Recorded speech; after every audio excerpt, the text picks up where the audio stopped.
Time में आप सभी का बहुत बहुत स्वागत है। 9 साल बेमिसाल और जनता हुई बदहाली। हम नहीं कह रहे, हमारे साथ इस समय है पूर्व मंत्री डॉक्टर मनोहर लाल शर्मा जी, जो ये कह रहे हैं कि वाकई 9 साल बेमिसाल तो गिना रहे हैं, पर जनता की इस बदहाली में वो कोई नहीं गिना रहा। कल देश के गृह मंत्री का जम्मू कश्मीर में दौरा है, तो आज ही उन्हीं के स्वागत में आज एक शोक रैली का आयोजन किया, वो भी 61,000 डेली वेजर्स की तरफ से। अब कल क्या होगा ये तो वक्त जानेगा। फिर आज जानते हैं मनोहर लाल शर्मा जी से। सर, सबसे पहले आपका बहुत बहुत स्वागत है। धन्यवाद आपके चैनल का और आपका। सर, 9 साल बेमिसाल, कितने बेमिसाल हैं आपकी जुबानी जानना चाहेंगे सर? मैं ये कहूँगा 9 साल जम्मू बदहाल, जम्मू की जनता बदहाल। पहले क्या था? पहले अच्छे थे? बेरोजगारी चरम सीमा में, एम्प्लॉयमेंट रिक्रूटमेंट ड्राइव में भ्रष्टाचार की कोई सीमा नहीं। उसके अलावा बिजली और पानी की हाल आप देख रहे हैं। जो सरकार 2014 में केंद्र में आई थी, 24 घंटे बिजली देंगे, 24/27 बिजली आएगी, मगर आज बदकिस्मती से 12 to 15, 18 घंटे बिजली शहर में भी और गांव में भी गुल है। कल परसों तो ऑर्डर आया था सर, कह रहे थे मीडिया में भी बड़ी खुशी से ऑर्डर बांट रहे थे कि बस 20 के बाद अब कटौती नहीं होनी। आज क्या 22 है ना सर, तो कल 23 है, तो कल से ही कट शुरू होगी। तो आज तो बुरी हाल। अब जहाँ पर बैठे इंटरव्यू कर रहे हैं, आपने तो कहा सुबह से ही बिजली बंद है, 11-11, 12-12 घंटे बंद है। देखिए, बड़ा बदकिस्मती है। भाजपा की समूची लीडरशिप और इनकी सरकार और कुछ ऑफिसर भी इनकी टोन बैठ हाँ मिला रहे हैं। आप देखें कहाँ बिजली है। 20 के बाद तो पहले तो 1 घंटे का कट होता है, 1 घंटा आती थी, अब 15 मिनट आती है और 1 घंटा गायब होती है, फिर 15 मिनट आती है। देश के बाद ज्यादा हुआ, अब तो 20 घंटे मान लो, 18 घंटे पावर कट है। और उसके अलावा मैंने कंसर्न महकमे के ऑफिसर्स जो हैं उनसे बात की, उन्होंने कहा रूरल एरिया में 12 घंटे बंद करेंगे, 1 घंटा आएगी, 1 घंटा जाएगी, और शहर में हम 8 घंटे करेंगे। ये तो पहले डिस्क्रिमिनेशन है, मगर शहर में भी वही हाल है और रूरल एरिया में। ये समझ नहीं आती इनकी ना झूठ बोलने की कैपेसिटी कितनी है। झूठ बोलने में ये PhD से भी ऊपर DSc होती है, डॉक्टरेट ऑफ साइंस कर चुके हैं। झूठ पे झूठ बोलते हैं और आदेश भी इनके झूठे, इनके प्रमाण पत्र भी झूठे, इनके आर्डर भी झूठे। उसके अलावा आप आ जाएं, डेली वेजर आया रोज रोड में बैठा हुआ है, एम्प्लॉय परेशान है। आप देखें माइनिंग माफिया मतलब ओपन लूट कर रहा है जम्मू कश्मीर के रिसोर्सेज की। वाइन ट्रेडर्स ने जम्मू शहर को शराब का शहर बना दिया, 100 के करीब और वाइन शॉप लाइसेंस दी है। कल ही के नेता का, मैं लीडर भाजपा के नेता का, हमारे ही साथी रहे हैं, कभी उनका इंटरव्यू सुन रहा था, कहता नहीं इतने झूठ बोलते हैं। उन्होंने झूठ बड़ी जल्दी से बीजेपी का झूठ सीख लिया। वो जब कांग्रेस में थे तो कुछ कहते थे, आज वो कहते हैं नहीं वॉशिंग मशीन है ना बीजेपी। हाँ, वॉशिंग मशीन तो है। निर्मा पता नहीं कौन सा लाया है, घड़ी डिटर्जेंट जो अमिताभ बच्चन देते हैं ना, उससे सफाई अच्छी होती है। घड़ी डिटर्जेंट कोई भी हो सफाई अच्छी वो कर दे। मैं एक बात दूसरी चीज मैं कहना चाहूँगा, वो कह रहे थे नई वाइन शॉप नहीं खोली है, कितना झूठ मीडिया में ऑन रिकॉर्ड कह रहे हैं। तो जो 100 लाइसेंस दी है वो किसको दी है? उनमें नेता साहबान को कहना चाहूँगा, इतना झूठ मत बोलिए। इतने क्यों मजबूर है, क्यों इतने बदुआ गुलाम बन के आप किसी के? स्वतंत्र हैं, और नेता स्वतंत्र नहीं रहेगा तो देश की क्या होगी? लोगों की आवाज़ बिना डर खौफ नहीं उठाएगा। तो 100 लाइसेंस और दिया है, 288 पहले थे, 400 के करीब लाइसेंस हो गया। और जम्मू के कश्मीर में बड़े कम खोलेगी हैं, जम्मू में खोलेंगे। जम्मू के शहर को, मंदिरों के शहर को शराब का शहर बनाने में भाजपा ने कोई कसर बाकी नहीं रखी है। माइनिंग माफिया, वाइन ट्रेड का माफिया, रिक्रूटमेंट ड्राइव में माफिया, कंस्ट्रक्शन में जितने बड़े ब्रिज, बिल्डिंग है, रोड्स बनी है, सब बाहर के लोग हैं। पर्टिकुलर एक प्रदेश के लोगों को प्रमोट किया जा रहा है। जम्मू कश्मीर के लोगों को दिहाड़ी नहीं मिल रही 500 रुपये की। जम्मू कश्मीर के लोगों को इंजीनियर्स, डॉक्टर्स बेकार पड़े हुए हैं और गलियों कोई खाक छान रहे हैं, डिग्रियां, डिप्लोमा। डेली वेजर आया रोज लाठियां खा रहा है। आज मैं सुन रहा था कि अब वो मातम बना रहे हैं आज। और इस तरीके से तो मुझे लगता है बेमिसाल क्या है, देश बदहाल है, देश की जनता बदहाल है और जम्मू कश्मीर घोर नर्क में दिखा दिया। और सबसे ज़्यादा नुकसान किया भाजपा ने और जम्मू का किया। इतनी जन विरोधी, इतनी जम्मू विरोधी सरकार कभी आज़ाद भारत के इतिहास में हमने नहीं देखी। पर यही सरकार थी, यही नेता थे जो कहते थे कि कश्मीरी नेता है जो वो डिस्क्रिमिनेशन करते हैं जम्मू के साथ, वो कश्मीर की सोचते हैं, जम्मू की नहीं सोचते। पर आज यही नेता, यही पार्टी जिनकी केंद्र में सरकार है, आज यही जम्मू के साथ डिस्क्रिमिनेशन होते साफ तौर पर देख रही है। अच्छा, एक चीज़ से बताए, रायका का एक बड़ा, रायका जो जंगल है हमारा, सिद्रा की बात करें तो लगभग 40,000 से ऊपर यहाँ पर पेड़ पौधे लगे। अब उसे काटा जा रहा है, यानी उसे तबाह कर दिया जा रहा है। कोई आवाज़ नहीं उठा रहा, कोई नेता सामने नहीं आ रहा, क्योंकि कोर्ट कम्प्लेक्स को भी, हाई कोर्ट को भी यहाँ शिफ्ट करने की बात की जा रही है। तो अब कुछ लोग हैं जो आवाज़ उठा रहे हैं कि कहीं ना कहीं लोगों की सांसों पर भी अभी बंद करने का प्रयास कर रहे हैं उनको। तो इसे किस तरह से लेते हैं? क्या ये सही है? एक तरफ कहते हैं पेड़ पौधे लगाओ, पर्यावरण बचाओ, लगातार मुहिम चली थी, तो फिर ये एक पेड़ पौधे नहीं है क्या? ये बहुत इम्पॉर्टेंट इशू है और जो लोग इस एजुटेशन को लीड कर रहे हैं, आवाज़ उठा रहे हैं, मैं उनको समर्थन करता हूँ, वर्ड बाय वर्ड समर्थन करता हूँ। और भाजपा और एलजी एडमिनिस्ट्रेशन और केंद्रीय सरकार को, दोनों को मेरा निवेदन रहेगा, ये कोई पॉलिटिकल पॉइंट सिक्योर करने की बात नहीं है, थोड़ा सा ह्यूमन हार्ट रखें। आप एक तरफ से ग्रीन जम्मू और क्लीन जम्मू का नारा देते हैं, स्मार्ट सिटी बनाएंगे, जंगल ये जम्मू कश्मीर के भी और जम्मू शहर के जो ऑक्सीजन का स्रोत है, दिल है, फेफड़े हैं, जहाँ से ऑक्सीजन आएगी वो बॉडी में जाएगी। आप उनको नष्ट करके क्या करना चाहते हो? जम्मू को भी उजाड़ना चाहते हो, जम्मू की खूबसूरती, जहाँ के क्लाइमेट को डिस्टर्ब करना चाहते हो, जहाँ के आबो हवा को प्रदूषित करना चाहते हो। और क्या करें, बिल्डिंग बनाने के लिए बेशुमार लैंड हमारे पास भी पड़ी है, मल्टी स्टोरी बिल्डिंगें बन रही हैं, पूरा कंसेप्ट है, आपके 50 स्टोरी बिल्डिंग बन रही है। आपको वर्टिकल आपको बढ़ना होगा, अभी हॉरिजॉन्टल जरूरत नहीं है लैंड को इतना जुड़ू करने की। इसलिए हर जंगल को तबाह करके, जहाँ बिल्डिंग में कम से कम जंगल में इजाजत नहीं होनी चाहिए। रोड चलो मजबूरी है, कनेक्टिविटी देनी है और ये अन्याय है। मैं सभी जम्मू वासियों से भी अपील करूंगा और आप मीडिया के बंधुओं से भी मेरी अपील होगी, जो लोग एजिटेशन करें उसको सपोर्ट करें और सरकार तुरंत अपने फैसले को बदले और इसको नज़रअंदाज करके और कोई वेन्यू देखें। सर, कल देश के गृह मंत्री जम्मू कश्मीर का दौरा कर रहे हैं, बड़ी सारी तैयारियां इस समय चल रही हैं और लाइट के खैर शायद कल शायद लाइट भी हो, आज तो फिलहाल बंद है, शायद उनके आने तक लाइट को बचा करके रखेंगे, पर पूरी तरह से तैयारी है। किस तरह से लेते हैं कि क्या लगता है कि इलेक्शन की सरगर्मियां शुरू हो चुकी हैं सियासी गलियारों में, या उस वजह से रैलियां अब शुरू होना जा रही है? अभी देश के गृह मंत्री अभी कुछ ही दिनों में फिर राजनाथ सिंह जी का भी दौरा होगा, क्या लगता है कि जम्मू के लिए कोई खुशखबरी लेकर आ रहे हैं? देखो, देश के गृह मंत्री आ रहे हैं, बड़े नेता हैं और आते हैं, पहले भी आए हैं बहुत बार, कुछ करके जाएं तो हम जरूर उसका स्वागत भी और धन्यवाद भी करेंगे।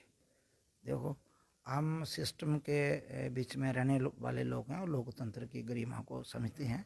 अब मैं कोई ऐसी बात नहीं कहूँगा, हमें उनकी निष्ठा पर कोई शक नहीं है, मगर आज तक जो उन्होंने कहा हुआ ग्रोड में कुछ नहीं, ठीक है। अब 370 तोड़ने के बाद, जम्मू को स्टेट का दर्जा छीनने के बाद उन्होंने कहा जम्मू के लोगों को खुशहाल कर देंगे, मालो माल कर देंगे, रोजगार होगा, बिजनेस आएगा।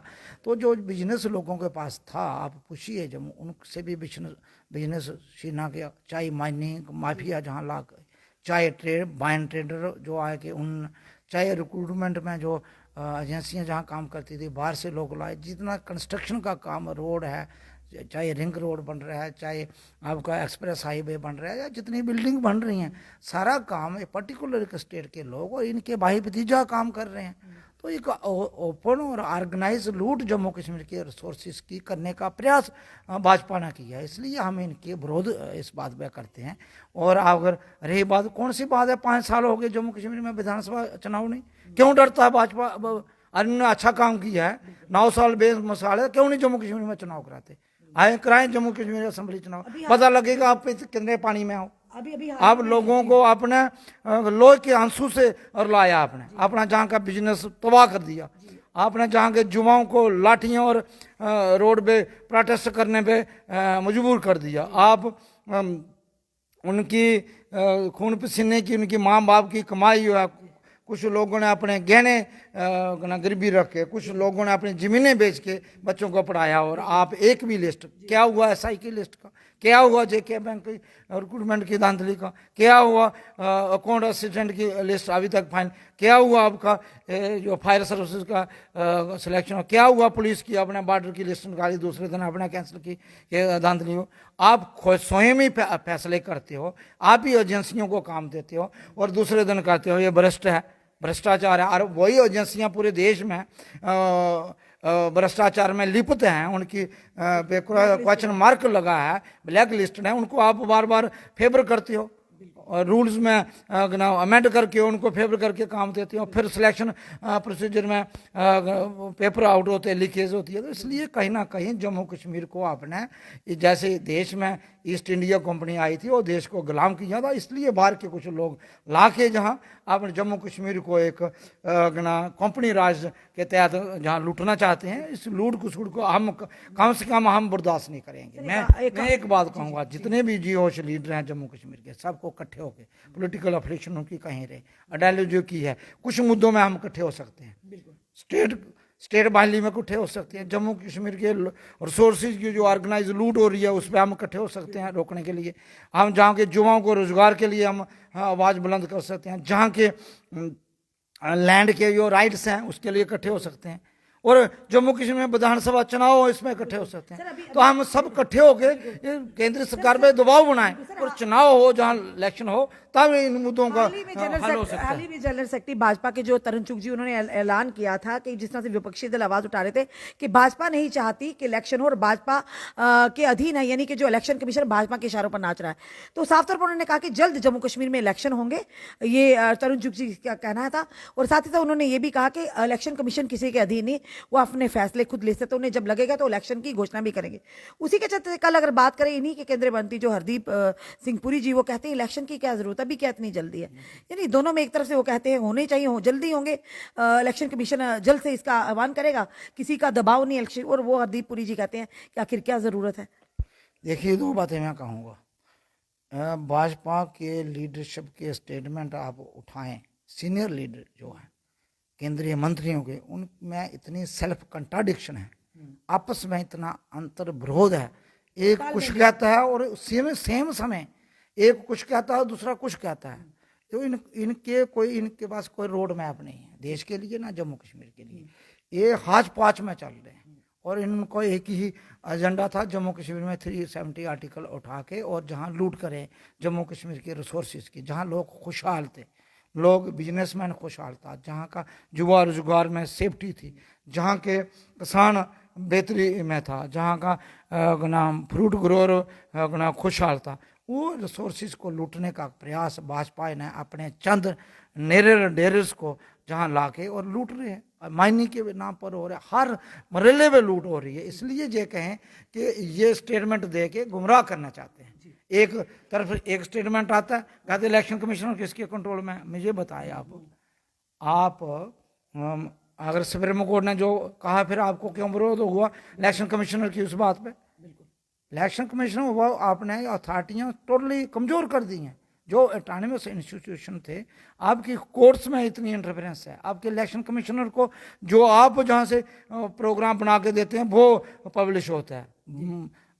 बीजेपी पहले घोषित करती है, फिर इलेक्शन कमीशन वो देते हैं, इलेक्शन भी करते हैं। ये इतना बुरा हाल कभी देश में कभी नहीं देखा। आप थोड़ा सा आप ये जा रहे हैं 9 साल बेमिसाल नहीं है, ये कर्नाटक में हारे हैं। कर्नाटका जनता को मैं धन्यवाद कहना चाहूँगा, कर्नाटका जनता की सूझबूझ को मैं सलूट करना चाहूँगा। बीजेपी को उनकी औकात दिखाई है उन्होंने, कि आप कितनी देर तक आप धर्म के नाम पर राजनीति कर दोगे, कितनी देर तक हिंदू मुसलमान के नाम पर आप खून खराबा और नफरत फैलाओगे। अब ये चलने वाला नहीं, वहाँ इनको बड़ी मुंह की खाने पड़ी। अब ये लोगों के पास जाके नए नए तरीके तौर लगा के और ये कर रहे हैं और अपोजिशन का गला घोट रहे हैं। ये पहले देश आज़ाद भारत के इतिहास में ऐसे जो इनकी पॉलिसी एंटी पीपल पॉलिसी की नुक्ताचीनी करता है, उसके लिए ईडी सीबीआई और इनका अपने वर्कर्स भी और कुछ मीडिया में भी ऐसे लोग हैं वो उसकी बदनामी करना शुरू कर देते हैं। मैं आप लोगों का धन्यवाद करता हूँ, आप इतने दिलेरी से काम कर रहे हो, अप्रिशिएट करता हूँ मैडम। और सोशल मीडिया का बहुत प्लेटफार्म अच्छे हैं कुछ और भी, मगर नेशनल मीडिया का जो रोल देश के जो फोर्थ पिलर होता है वो रोल निभा नहीं रहा। देश देख रहा है, इतिहास लिखने वाले लिखेंगे, इतिहास में लिखा जाएगा कौन गद्दार रहे हैं और कौन देशभक्त रहे हैं। गद्दारी और देशभक्ति सिर्फ नहरों से नहीं पलपती है, उनके एक्ट से, उनके डीड से, उनके कार्य प्रणाली से भक्ति है। और मैं ये कहता हूँ देश इतिहासकार लिख रहे हैं और इनको माफ नहीं करे इतिहास। इतिहास बनता है। मैं डॉक्टर मनमोहन सिंह जी की एक बात कहता हूँ, उन्होंने उस लिए कहा था भाजपा और इनकी सरकार का इतिहास अच्छा नहीं होगा देश के लिए। इतिहास जब लिखा जाएगा, अभी तो ये चल रहे हैं करंट में, दब दबा से निकाले लिख रहे हैं लोग, ये चीज़ें नोट होंगी। एंटी पीपल पॉलिसीज लोगों के दिलों और दिमाग में बैसी हैं। इतना गुस्सा है लोगों को, इतना रोष है, इतने अन्याय है, इतना भ्रष्टाचार है, इतना महिला लॉ एंड ऑर्डर, इतनी डकैतियाँ जम्मू में गांव में हो रही हैं हर रोज डकैतियाँ, और कोई भी देखने वाला नहीं है। और क्राइम बड़ा है, ड्रग्स का माफिया बड़ा है, ड्रग्स घर घर तक फैलाई गई। भाजपा और सरकार मुंह बंद करके बैठी हुई है। धन्यवाद। ये थे हमारे साथ पूर्व मंत्री डॉक्टर मनोहर लाल शर्मा। जिस तरह से भाजपा इस समय कह रही है कि 9 साल बेमिसाल, इन्होंने गिनाया कितने बेमिसाल है, यानी जनता 9 सालों से है बदहाल। ये कहना डॉक्टर मनोहर लाल शर्मा जी का। अब हम जनता पर छोड़े जाते, जो आज इनके साथ हमारी वार्तालाप हुई है, आप उन चीज़ों को किस तरह से लेते, आप किस तरह से राय रखते, जो मुद्दे इन्होंने उठाए आज, क्या वो सही है या गलत है। कहा यह गया था कि धारा 370 जम्मू कश्मीर की, खास करके जम्मू की डेवलपमेंट का रोड़ा है, उस रोड़े को हटाते ही यहाँ पर खुशियाँ ही खुशियाँ होगी, खुशहाली होगी, रोजगार होगा, दूध की नदियाँ बहेंगी। दूध की नदियाँ तो नहीं बही जनाब, महंगाई की मार से आज आम जनता रो रही है, बेरोजगारी की मार से। बिल्कुल सिलेंडर 1150 जी, बिल्कुल 410 में मिलता था। बिल्कुल। तो उस समय जब 450 में था, 500% पावर के टैरिफ बढ़े हैं। 50 रुपये होता था मिनिमम, वो अब 350 है। जो 100 रुपये होता था वो 500 से ऊपर है। जो 150 रुपया लेते थे गांव से, अब वो 1000 से ऊपर पे कर रहे हैं, और पावर आपके 12 to 18 घंटे। ये जनता ही बता सकती है कि क्या 9 साल वाकई बेमिसाल थे, या वाकई जो मनोहर लाल जी ने कहा कि जनता बदहाल है। आप अपनी राय जरूर कमेंट बॉक्स में रखिए, अपना एक्सपीरियंस 9 सालों का जरूर हमारे साथ शेयर करिए, और जुड़े रहिए हमारे साथ अगले अपडेट के लिए। जय हिंद, जय भारत।